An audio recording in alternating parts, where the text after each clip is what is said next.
తెలుగు రాష్ట్రాలకు శుభవార్త. బంగాళాఖాతంలో ఏర్పడిన అల్పపీడనం వాయుగుండంగా మారలేదు. అలా మారేలోపే అది తీరం దాటే పరిస్థితి ఉంది. దీంతో తెలుగు రాష్ట్రాలకు తుఫాను ముప్పు తప్పిందనే చెప్పాలి. ప్రస్తుతం వాయువ్య బంగాళాఖాతంలో ఏర్పడిన అల్పపీడనం విశాఖకు 200 కిలోమీటర్ల దూరంలో ఉంది. ఇది క్రమంగా ఒడిశాకి దగ్గరవుతుంది. ఇవాళ సాయంత్రం ఏపీలోని పద్మాపూర్, సోంపేట మధ్య ఇది తీరం దాటుతుంది. అందువల్ల ఉత్తరాంధ్రలో తీరం దాటినా ఏపీ వైపు కాకుండా ఒడిశా వైపు వెళ్లి తర్వాత ఛత్తీస్గఢ్ లోకి ప్రవేశించే అవకాశం ఉంది. ప్రస్తుతం ఇది గంటకు 42 కిలోమీటర్ల వేగంతో కదులుతుంది. దీని ప్రభావం ఏపీ, తెలంగాణ, ఒడిశాపై ఎక్కువగా ఉంటుందని వాతావరణ కేంద్రం తెలిపింది.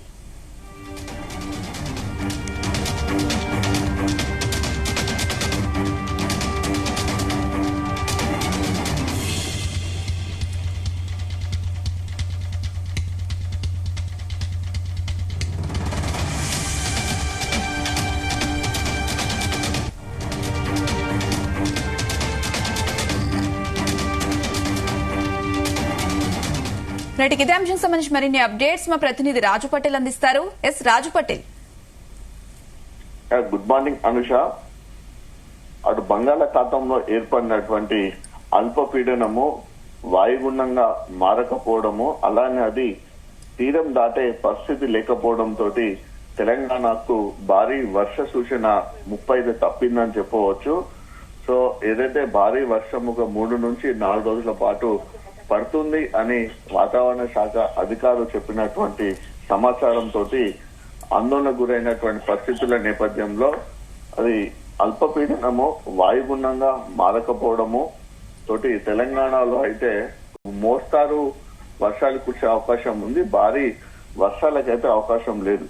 వాయువ్య బంగాళాఖాతంలో ఏర్పడినటువంటి అల్పపీడనము విశాఖకు 200 కిలోమీటర్ల దూరంలో కేంద్రీకృతమై ఉంది. ఈ అల్పపీడనము క్రమక్రమంగా ఒడిశాకి దగ్గరవుతుంది. ఈ రోజు సాయంత్రం ఆంధ్రప్రదేశ్ రాష్ట్రంలోని పద్మాపూరు, సోంపేట మధ్య ఇది తీరం దాటుతుంది. ఈ తీరం దాటడం వల్ల ఆ ప్రాంతం అంతా కూడా ఒడిశా రాష్ట్రంలోని సరిహద్దు ప్రాంతంలో ఉండడం వలన ఉత్తరాంధ్రంలో తీరం దాటినా అది ఏపీ వైపు కాకుండా ఒడిశా వైపు వెళ్తుంది. సో ఒడిశా వైపు వెళ్ళినటువంటి ఈ అల్పపీడనము ఛత్తీస్గఢ్ రాష్ట్రంలోకి ప్రవేశించే అవకాశం ఉంది. ఇది గంటకు 42 కిలోమీటర్ల వేగంతో వెళ్తుంది కాబట్టి దీని ప్రభావము ఆంధ్రప్రదేశ్, తెలంగాణ, ఒడిశా పైన ఎక్కువగా ఉంటుంది. అంటే అల్పపీడన ప్రభావము, వాయుగుండం ప్రభావం ఎక్కువ ఉంటుంది, గాలుల ప్రభావం ఎక్కువ ఉంటుంది, కానీ వర్షం ప్రభావం అయితే తక్కువగానే ఉండే అవకాశం ఉంది. ఇక భారత వాతావరణ శాఖ చెప్పిన ఐఎండీ ఇన్ఫర్మేషన్ ప్రకారం ఈ రోజు కోస్తా ఆంధ్ర యానంలో భారీ నుంచి అతి భారీ వర్షాలు కురిసే అవకాశం ఉంది. అలాగే ఏపీ, తెలంగాణ యానంలో 5వ తేదీ వరకు వాయు వేగము గంటకు 30 నుంచి 40 కిలోమీటర్ల వేగంతో వీయనుంది. ఇవాళ తెలంగాణలో వర్షం పడుతుందని ఐఎండీ కూడా ఎక్కడ చెప్పకపోవడం వల్ల కూడా కాస్త వర్షాల నుంచి తెలంగాణ రాష్ట్రానికి కాస్త ఊరట లభించిందని చెప్పవచ్చు. సో ఈ ఇన్ఫర్మేషన్ కాకుండా శాటిలైట్ లైవ్ ఇన్ఫర్మేషన్ కూడా ఇచ్చింది. సరే, ఆ డాటా ప్రకారం మనకు పోతే ఇవాళ తెలంగాణలో రోజంతా మేఘాలే ఉంటాయి. ఉత్తర తెలంగాణలో తేలికపాటి నుంచి మోస్తరు వర్షాలు కురుస్తాయి. ఖమ్మం, రామగుండం, ఆదిలాబాద్, కరీంనగర్, నిజామాబాద్, జగిత్యాల, కే సముద్రము, మంచిర్యాల జిల్లా, బెల్లంపల్లి వంటి ప్రాంతాలకు మాత్రమే వర్ష సూచన ఉంది.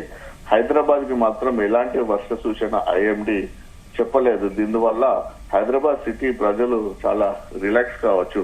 ఎందుకంటే ఎప్పుడు తెలంగాణలో వర్షాలు ఉన్నప్పటికీ కూడా ఖచ్చితంగా కూడా హైదరాబాద్ లో కూడా వర్షాలు కురిసే అవకాశం ఉందని కూడా వాతావరణ శాఖ అధికారులు చెప్పేవారు. వారు చెప్పినట్టు కూడా దాదాపు ఈవినింగ్ నుంచి రాత్రి వరకు కూడా కుండపోతగా హైదరాబాద్ సిటీలో వర్షాలు పడ్డాయి. ఇటీవల కాలంలో ఎప్పుడు చూసినా సరే మినిమం 5 సెంటీమీటర్ల నుంచి 15 సెంటీమీటర్ల వరకు భారీ వర్షపాతం హైదరాబాద్ సిటీలో నమోదైంది. కానీ ఈ రోజు ఇచ్చినటువంటి ఇన్ఫర్మేషన్ ప్రకారం హైదరాబాద్ సిటీలో వాన పడ అవకాశం లేదని చెప్పడం మొదటిసారిగా చెప్పుకోవచ్చు. దీంతో హైదరాబాద్ నగర వాసులు కూడా దసరా పండుగను కూడా ఎంతో ఎంజాయ్ చేసుకునే అవకాశం ఉంది. వర్షాలు లేకపోవడం వల్ల కూడా వాళ్ళకి సంబంధించినటువంటి పనులు, కార్యక్రమాలు కూడా ఎలాంటి అంతరాయం లేకుండా చేసుకోవచ్చు. ఇక ఈ రోజు ఏపీలో మేఘాలు ఈ రోజంతా ఉంటాయి. కోస్తాంధ్ర, ఉత్తరాంధ్రకి ఒక మోస్తారు నుంచి భారీ వర్ష సూచన ఉంది. ఉదయం నుంచి రాత్రి 10 గంటల వరకు చాలా ప్రాంతాల్లో అటు ఆంధ్రప్రదేశ్ రాష్ట్రంలో వర్షం పడనుంది. కొన్ని ప్రాంతాల్లో అయితే అసలు వర్షం తాలూకు ఆనవాళ్లు కూడా ఎలాంటి ఉండకపోవచ్చు, వర్షం కూడా పడే అవకాశం లేదు. ఇలాంటి విభిన్నమైనటువంటి వాతావరణం అటు ఏపీలో కనిపిస్తుంది. అంటే కొన్ని చోట్ల వర్షం ఉంటే కొన్ని చోట్ల చినుకు కూడా పడనటువంటి సిచ్యువేషన్ అటు ఆంధ్రప్రదేశ్ రాష్ట్రంలో ఈ 2-3 రోజుల పాటు కనిపించనుంది. ఇక రాయలసీమలో అయితే కంప్లీట్ గా కూడా పొడి వాతావరణం ఉంటుంది. ఎందుకంటే అటు రాయలసీమ పక్కనే అల్పపీడన ప్రభావం ఉన్నప్పటికీ కూడా దాని ప్రభావం మాత్రము రాయలసీమ ప్రాంతాలు ఎక్కువగా కనిపించకపోవచ్చు. వాతావరణంలో కాస్త చల్లదనం ఉండకపోవడము, వర్షాలు కురిపించే చల్లని గాలులు లేకపోవడమే దాని ప్రధానంగా కారణంగా చెప్పవచ్చు. ఇక అరేబియా సముద్రంలో గుజరాత్ పక్కన కూడా ఒక అల్పపీడనం ఏర్పడింది. గాలులన్నీ దాని దగ్గరికి వెళ్తున్నాయి. అరేబియాలో గాలి వేగం గంటకు 45 కిలోమీటర్లుగా ఉంది. బంగాళాఖాతంలో గాలి వేగం 42 కిలోమీటర్లు ఉంది. ఏపీలో గాలి వేగం 18 కిలోమీటర్లు, తెలంగాణలో 13 కిలోమీటర్ల వేగంతో ఈదురుగాలు వీస్తున్న అవకాశం ఉంది. కాబట్టి వర్షం లేకపోవడం వల్ల దసరా పండుగ చేసుకునే వారికి కూడా ప్రజలందరూ కూడా వాతావరణం ఈ రోజు అనుకూలంగా ఉండే అవకాశం ఉంది. ఒకసారి టెంపరేచర్ విషయానికి వస్తే తెలంగాణలో ఉష్ణోగ్రత మాక్సిమం 29 డిగ్రీల సెల్సియస్ ఉంటుంది. ఏపీలోని కోస్తాంధ్ర అటు ఉత్తరాంధ్రలో 28 డిగ్రీల సెల్సియస్, రాయలసీమలో 30 నుంచి 34 డిగ్రీల సెల్సియస్ ఉంటుంది.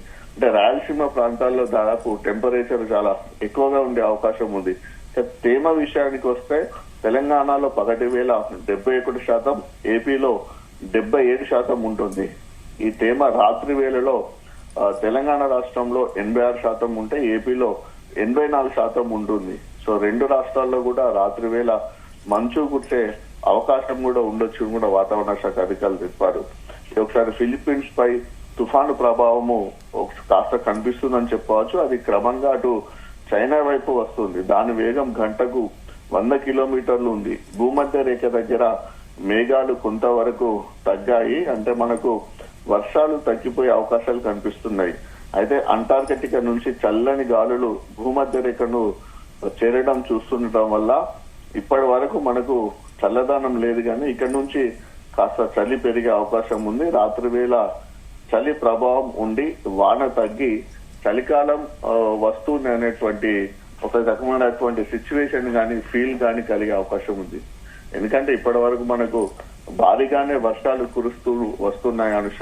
ఈ పరిస్థితులలో అంటే రాబోయే వాతావరణంలో కూడా మార్పులు కనిపించే అవకాశాలు అయితే చాలా స్పష్టంగా ఉండే అవకాశం ఉంది. ఎందుకంటే మనకి ఇప్పుడు అక్టోబర్ నెల స్టార్ట్ అయిపోయింది కాబట్టి ఇప్పుడు ఇక అక్టోబర్ మధ్య నుంచి నవంబర్, డిసెంబర్ వరకు కూడా మనకు చలికాలం ప్రారంభమయ్యేటువంటి అవకాశాలు ఎక్కువగా ఉంటాయి. కాబట్టి ఇప్పుడు వాతావరణంలో వచ్చేటువంటి మార్పుల వలన భారీ వర్షాలకైతే అవకాశం లేకపోవచ్చు, కానీ ఈదురుగాల ప్రభావం ఎక్కడ ఉంటుంది. ఈదురుగాలతో పాటు చల్లని ఈదురుగాలు, ఎందుకంటే బంగాళాఖాతంలో అల్పపీడనం ఏర్పడింది. అరేబియా మహాసముద్రంలో ఏర్పడినటువంటి ఈ అల్పపీడనాల వల్ల గాలుల ప్రభావం ఎక్కువగా ఉండే అవకాశం ఉంది. కాబట్టి ఈ గాలుల ప్రభావం నుంచి కూడా ప్రజలు కూడా అంటే అనారోగ్యానికి సంబంధించినటువంటి ఎక్కువగా ఎఫెక్ట్ అయ్యే అవకాశం ఉంటుంది. కాబట్టి చాలా సేఫ్టీగా ఉండాలని కూడా అటు వైద్య శాఖ డాక్టర్లతో పాటు ఇటు హెల్త్ ఎక్స్పర్ట్స్ కూడా చూపిస్తున్నారు అనుష. మొత్తానికి తెలంగాణలో భారీ వర్షాలు కురిసే అవకాశం ఉన్నటువంటి పరిస్థితులలో ప్రస్తుతానికైతే ఎలాంటి వర్షాలు లేకపోవడం చెప్పడం వల్ల కూడా రైతాంగానికైతే చాలా తీవ్రమైనటువంటి ఊరటనిచ్చిందని చెప్పవచ్చు. ఎందుకంటే ఇప్పటికే భారీ వర్షాలతోటి అటు పత్తి పంట చాలా వరకు దెబ్బతిన్నది. దాంతో పాటు ఇటు గోదావరి నది పరివాహక ప్రాంతంతో పాటు వాగుల యొక్క పరివాహక ప్రాంతాల్లో వచ్చినటువంటి వరద వలన చాలా పంటలు కూడా ఇప్పటికీ నీట మునిగే ఉన్నాయి. మిర్చి పంట అయినా సరే, వరి పంట అయినా సరే నీట మునిగి ఉన్నాయి.